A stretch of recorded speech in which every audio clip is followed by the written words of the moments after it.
Hello, everyone. I thought I would give my thoughts on the live stream. Well, to be perfectly honest, I was disappointed.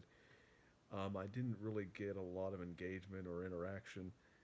A lot of the people who I normally communicate and talk to didn't show up. Probably the most interesting thing that happened was that one of my followers turned out to be from Lexington, which is only about 100 miles from where I live. So normally, none of my followers are that close, but that was probably the most interesting thing that happened. And it can be somewhat disappointing, and I don't want to moan or complain. I hate that, but it can be disheartening when you spend 2.5 years working on a book, but no one really seems to care in the end. I mean, that's just very disheartening.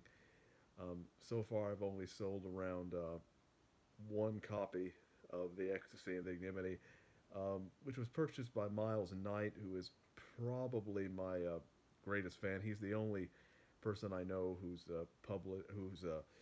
who owns all of my work, essentially. Um, but yeah, it can be disheartening though when you've spent 2.5 years writing a book, but just you get crickets. Now, of course, I would write regardless of who purchases or reads my work.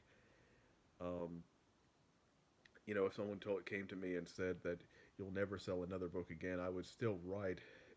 Probably not as passionately, but I would still write because I mainly write for my own satisfaction. But it can be disappointing when you put so much work into something, and it doesn't get a response. And so I've been disappointed in that regard. So the live stream was disappointing, and but that's the way it goes. I'm afraid.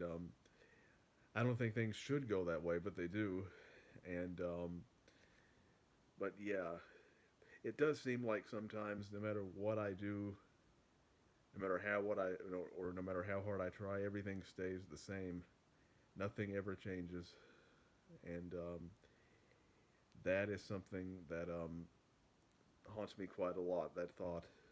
Um, but yeah, I don't want to moan and complain. I'm still going to carry on with writing and all of that. It's just disheartening when it seems like all of your effort is for naught.